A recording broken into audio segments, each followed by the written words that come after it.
L'année 2019-2020 a très bien commencé puisque nous avons pu nous retrouver sur l'esplanade Charles de Gaulle pour une célébration de la culture chinoise avec les associations de Montpellier et des alentours. Nous avons pu faire le Nouvel An chinois avec l'exposition à la Maison des Relations Internationales et différents ateliers, ainsi que la danse du dragon et du lion.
Cette année 2019 a été marquée par un événement très important qui est le départ très rapide de notre président, Christian Lagarde, qui nous a toujours soutenus depuis de nombreuses années. Il était toujours présent, enthousiaste à nos événements. Il a toujours fait preuve d'une grande bienveillance à mon égard et à l'égard de toute l'équipe de l'Institut. C'est une grande tristesse pour l'équipe, pour le conseil d'administration.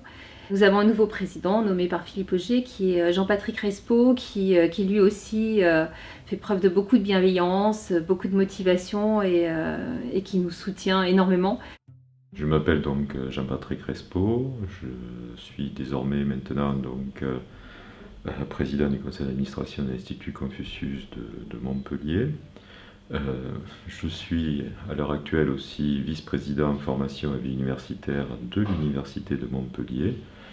Et puis je suis, d'un point de vue professionnel, je suis un géologue.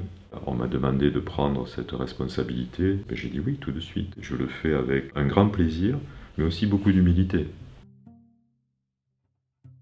J'étais très intéressé par rapport aux missions de cet institut, puisqu'il y a quand même en Chine une civilisation qui est millénaire, voire plurimillénaire.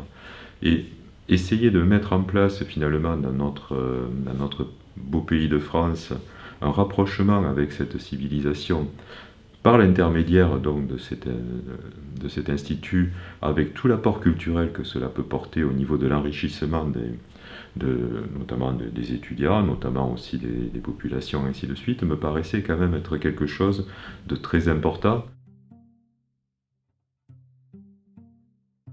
Petit à petit, on essaye aussi d'élargir finalement les publics pour qu'il puisse y avoir donc des échanges qui soient encore plus marqués, notamment sur les jeunes générations. Sur les générations qui sont un peu plus avancées, c'est essentiellement donc tout ce qui tourne autour donc des cours de langue qui sont développés au sein de l'Institut Confucius. Et je crois que tout ça, c'est quelque chose qui doit aller donc en augmentant, qui doit être marqué de plus en plus et qui permettra donc de faire en sorte que l'Institut sera reconnu au sein de la communauté, donc notamment montpelliéraine, mais aussi dans le cadre donc des autres instituts qui peuvent exister au niveau de la France. Le confinement a été l'occasion pour nous de réfléchir à de nouveaux projets culturels et éducatifs qui impliquent les professeurs de chinois de l'Institut Confucius de Montpellier, mais aussi des Instituts Confucius de France. C'est le projet qui s'appelle Pays d'où je viens, pays où je vis, qui permet aux professeurs de présenter non seulement leur pays d'origine, mais aussi le pays où ils vivent. Notre équipe de Montpellier est composée de 4 professeurs. Madame Hu qui vient du Hubei, de Wuhan. Nous avons Madame Liu qui vient du Shandong, de Weifang. Et puis nous avons 2 personnes qui sont recrutées sur place. Nous avons Zhou Yian qui vient du Hebei, de la ville de Baoting. Et puis nous avons Lisha Ducreux qui vient du Sichuan, de la ville de Tiangyou.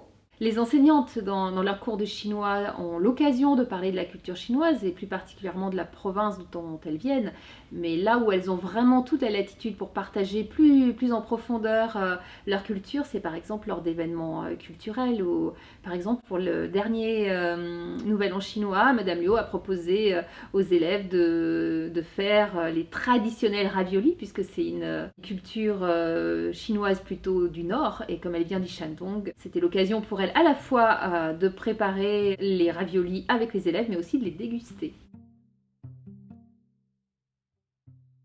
On prend des leçons.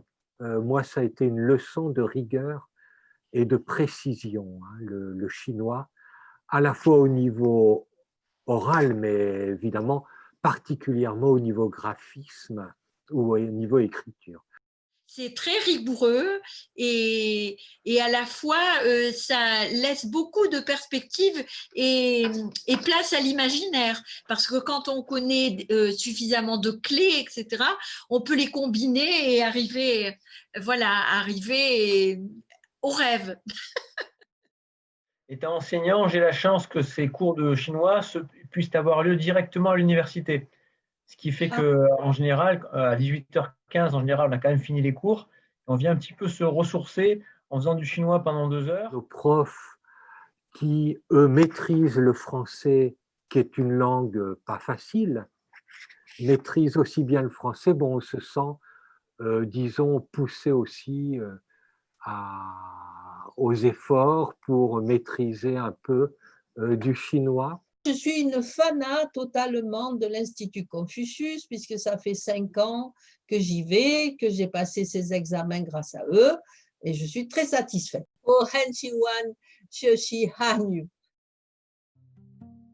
Toute l'équipe de Montpellier se joint à moi pour vous souhaiter de rester optimiste et en bonne santé et que nous puissions nous retrouver rapidement dans des événements sans masque. On peut dire comme les Chinois le disent, après la pluie, on pourra voir l'arc-en-ciel ou après la pluie, le beau temps.